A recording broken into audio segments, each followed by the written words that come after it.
Victor Wembanyama recently left more than $50 million on the table to give the Spurs a better chance to compete for championships in the future. Would you believe that? What's even crazier is that the deal he signed is still worth roughly $250 million.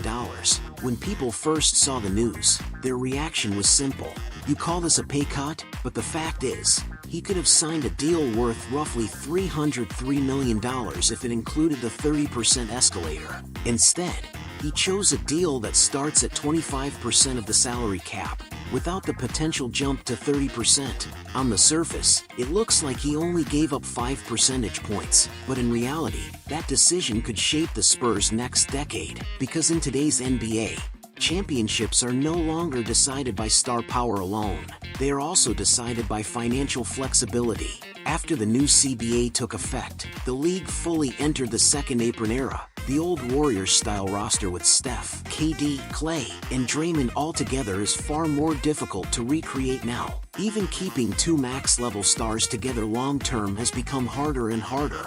Why has the trade market become so chaotic in recent years? Why have so many contending teams been forced to break up their cores? The reason is the same: cap and apron pressure. Celtics president Brad Stevens once said that when two players take up around 70% of a team's cap, preserving enough flexibility around them becomes essential. And what Wemby gave San Antonio is exactly that kind of flexibility. Do not underestimate those 5 percentage points. A few years from now, when Stephon and Harper become eligible for extensions in back-to-back off-seasons, that extra space may become the key to whether the Spurs can keep their core together and still add quality role players. You could even say Wemby is not just leaving money on the table, he is setting the tone for the entire team.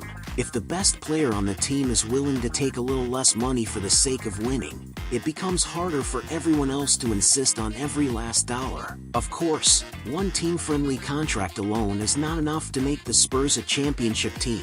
What is truly scary is that almost every move this team made during the offseason fit the same long-term plan. First, they held on to De'Aaron Fox. There had been outside speculation that the Spurs might trade Fox, but in the end, the team chose continuity around Wemby. Then they signed Tobias Harris. When many fans hear the name Harris, their first reaction is still that massive contract he had in Philadelphia. But the biggest problem was never his ability, it was the price tag. Now that he has arrived in San Antonio on a reasonable contract, he immediately goes from an overpaid disappointment to exactly the kind of veteran forward this team needs. He can space the floor, he can punish mismatches in the post, and he has plenty of playoff experience. For a young team, that kind of veteran presence matters far more than the box score. Beyond that, the Spurs also brought in Billy Donovan as their lead assistant coach. A lot of people think assistant coaches do not move the needle, but for a young team, a coach who has been through countless playoff battles can often help the team avoid costly growing pains. Especially when head coach Mitch Johnson faces difficult stretches, Donovan's experience may become the team's best safety net. And the most exciting part is still the young talent. Jaden Quaintance, whom they drafted this year, had long been viewed as a potential lottery-level talent. He slid to the Spurs at number 20 largely because of concerns about his right knee. At just 19 years old,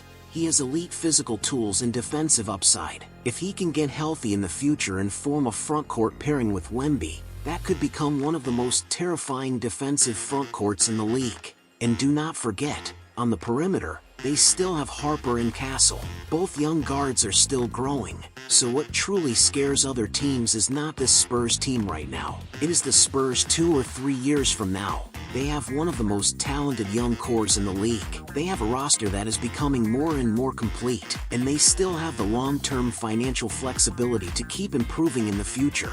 A meaningful part of that future flexibility can be traced back to the decision Wemby just made. Of course, if there is still one regret, it is that if Fox had also taken a little less on his own extension, the Spurs cap sheet would look even cleaner. Because championship teams are never about spending the most money, they are about allocating every dollar wisely. Wemby has already made the first sacrifice. Now it is the rest of the Spurs' turn.